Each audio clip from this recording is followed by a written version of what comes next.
କାଳବୈଶାଖୀ ବର୍ଷା ଏବଂ ମୌସୁମୀ ଜନିତ ବର୍ଷା ବିଭିନ୍ନ ସ୍ଥାନରେ ରେକର୍ଡ କରାଯାଇଛି।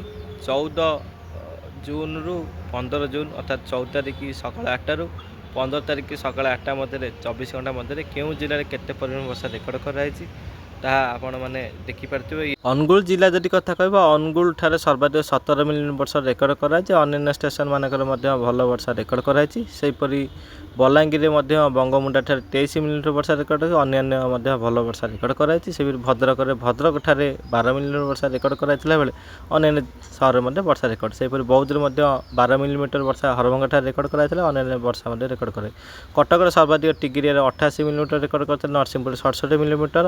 ତା ସହିତ କହିବା ଅନ୍ୟାନ୍ୟ ସହର ମାନଙ୍କରେ ମଧ୍ୟ ଭଲ ବର୍ଷା ରେକର୍ଡ କରାଯାଇଛି।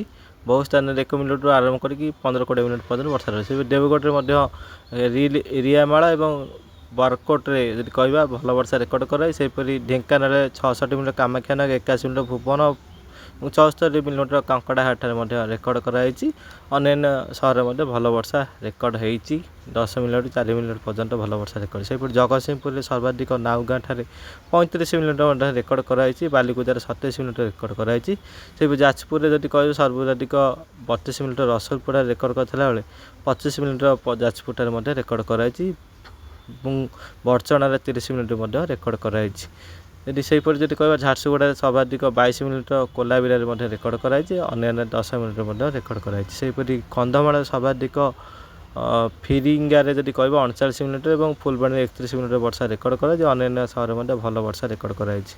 ସେହିପରି କେଉଁଝରରେ ସର୍ବାଧିକ ବର୍ଷା ଯଦି କହିବା 19 ମିଲିମିଟର ସର୍ବାଧିକ ଯୋଡ଼ାଠାରେ ରେକର୍ଡ କରାଯାଇଛି। ସେହିପରି ଖୋର୍ଦ୍ଧାରେ ସର୍ବାଧିକ ବୋଲଗଡ଼ରେ 89 ମିଲିମିଟର ପାଖାପାଖି 90 ମିଲିମିଟର ବର୍ଷା ରେକର୍ଡ କରାଯାଇଛି। ସେହିପରି ମୟୂରଭଞ୍ଜ ଯଦି କଥା କହିବା କପ୍ତିପଦାରେ ସର୍ବାଧିକ 26 ମିଲିମିଟର ବର୍ଷା ରେକର୍ଡ କରିଛି। ରାୟଗଡ଼ାରେ ସର୍ବାଧିକ 28 ମିଲିମିଟର ବର୍ଷା ରାୟଗଡ଼ାଠାରେ ରେକର୍ଡ କରାଯାଇଛି।